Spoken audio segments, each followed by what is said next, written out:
बाहर का काला धन हिंदुस्तान लाएंगे, हर खाते में 15 लाख देंगे। काला धन 3 गुना हो गया। भ्रष्टाचार मोदी की सरकार में इतना बड़ा नंबर 1।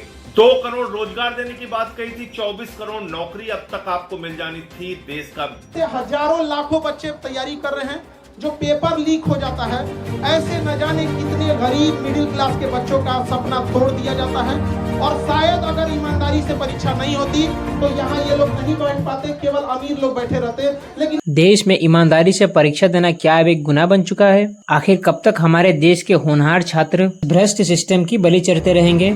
सोशल मीडिया पे तहलका मचाने वाले और लाखों छात्रों के मार्गदर्शक खान सर ने अभी सोई हुई सरकार के खिलाफ बिगुल फूंक दिया है। हाल ही में हुए नीट और CUET पेपर लीक के मामले में खान सर का गुस्सा 7वें आसमान पर है। आप पहले सुनिए खान सर के इस बड़े बयान को। तो ये सारे लगभग 12,000 से ज्यादा बच्चे हैं और ये अभी एक हॉल में बैठे हैं। उद्देश्य यही है, इन लोग के जैसे हजारों लाखों बच्चे तैयारी कर रहे हैं, जो पेपर लीक हो जाता है, ऐसे न जाने कितने गरीब मिडिल क्लास के बच्चों का सपना तोड़ दिया जाता है। और शायद अगर ईमानदारी से परीक्षा नहीं होती तो यहाँ ये लोग नहीं बैठ पाते, केवल अमीर लोग बैठे रहते। लेकिन यहाँ कोई भी ऐसा नहीं होगा, सब मिडिल क्लास गरीब घर के बच्चे होंगे। मकान मालिक के सताए हुए हैं, हॉस्टल में इन लोग को अगर मकान मालिक और बिजली विभाग से भी कहते हैं, आपके माध्यम से कहते हैं बिजली विभाग से भी, कि ये जिस हॉस्टल में रहते हैं वहाँ इन्वर्टर वगैरह नहीं रहता तो कम से कम स्टूडेंट एरिया का लाइट ना काटा जाए। आप लोग सहमत है कि नहीं? स्टूडेंट एरिया का 2-2 घंटा लाइट काट देता है, ऐसा कहता है कि दुनिया भर में बिजली दे रहे हैं, यहाँ पर मंगल ग्रह में बिजली सप्लाई करेगा, पहले विद्यार्थी के देते बिजली। नीट परीक्षा के लिए इनका कहना है, तो कुछ पत्रकार हम टीचरों को कह रहे हैं कि हम लोग के पास पता नहीं क्या बुद्धि वगैरह का, उनका कहना है कि हम लोग के पास इतना बुद्धि नहीं है। अजीब हाल है। देखिए, नीट पेपर में कहा गया है कि एयरफोर्स पेपर को पहुंचाएगा। अच्छी बात है, आप इनिशिएशन ले रहे हैं, लेकिन समझिए, मलेरिया की बीमारी में टाइफाइड का इंजेक्शन नहीं मारा जाता है। नीट पेपर परीक्षा पेपर पहुंचने की समस्या नहीं थी कि एयरफोर्स का हम यूज कर रहे हैं, समस्या थी जहां से छप रहा है, जहां से बन रहा है, वहीं पे लीक हो जा रहा है। जो पकड़े गए हैं टीचर, उनको फांसी। अब खान सर का ये दर्द और आक्रोश, ये सिर्फ खान सर का गुस्सा नहीं है, ये देश के करोड़ों गरीब किसान और मजदूर परिवारों का बेटों का रोना है। शर्म आनी चाहिए ऐसी सरकार को। जो सरकार खुद को बहुत मजबूत बताती है, ये आज कुछ चंद पेपर लीक माफियाओं के आगे घुटने टेक के बैठी है।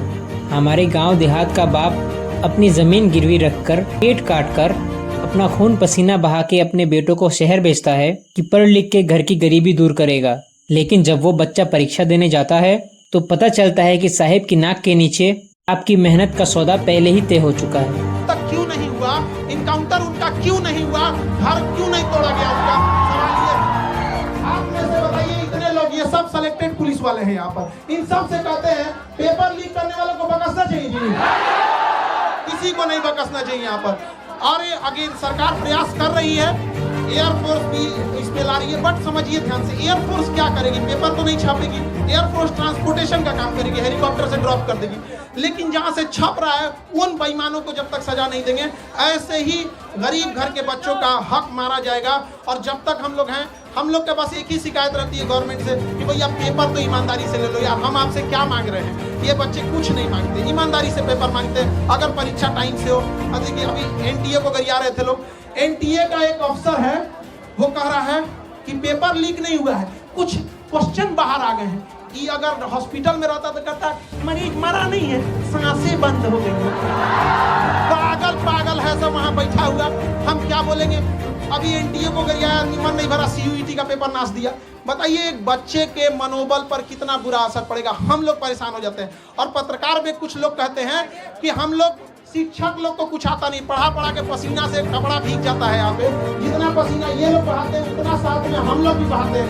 ये बैठ के पढ़ते हैं, हम लोग खड़ा होकर पढ़ाते हैं यहाँ पर। लेकिन अगर कोई पेपर लीक कर देता है ना, बताइए कैसे बर्दाश्त? ये AC में रहने वाले को नहीं पता चलेगा कि इन बच्चों का पूरा चेहरा देखिए, पढ़ते पढ़ते भीग जाते हैं। पेपर पहले ही बिक चुका है। आखिर ये कैसी सरकार है?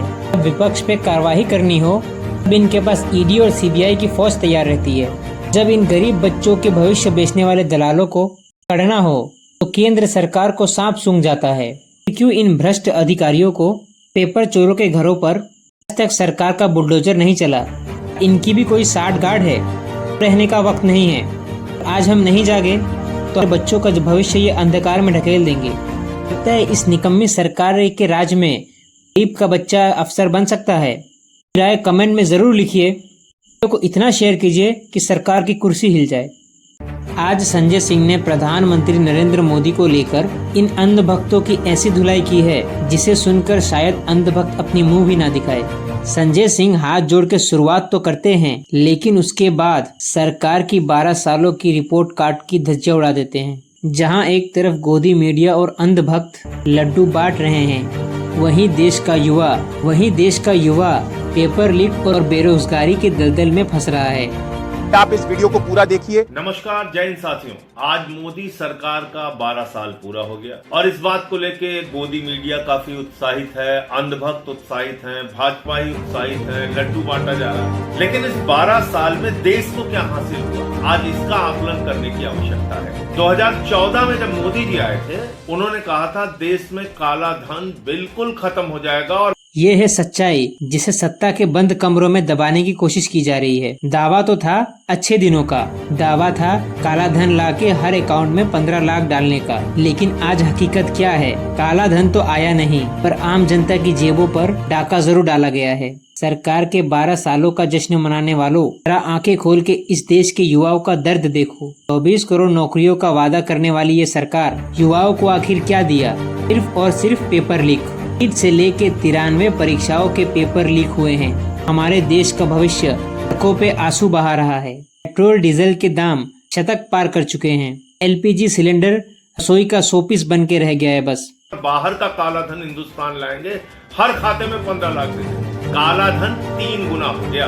भ्रष्टाचार मोदी की सरकार में इतना बड़ा। नंबर 1, 2 करोड़ रोजगार देने की बात कही थी, 24 करोड़ नौकरी अब तक आपको मिल जानी थी। देश का बेरोजगारी का जो एक बड़ा संकट था वो खत्म हो जाना, लेकिन बेरोजगारी बेतहाशा बढ़ी। पेपर लीक हो रहे हैं, 93 पेपर लीक हो चुके। ये उपलब्धि है मोदी सरकार। किसान अपने फसलों का दाम मांगे तो उन्हें लाठी मिलती है। उद्योगपति मित्र अगर मांगे देश सजा के दे दिया जाता है इनको। कोयला, पानी, जमीन से लेकर मान और एयरपोर्ट तक कुछ एक ही खास मित्र के तिजोरी में बंद किया जा रहा है। सब देख रही है। लोकतंत्र है, राजा और प्रजा का खेल ज्यादा दिन तक नहीं चलता। कमेंट बॉक्स में इस खबर की प्रतिक्रिया जरूर दें। खबर कहां से देख रहे हैं ये जरूर बताया करें, ताकि पता चले देश के किन किन कोनों में इस बेईमान और भ्रष्ट सरकार से परेशान है। तो लाइक करके चैनल को सब्सक्राइब करना मत भूलिएगा।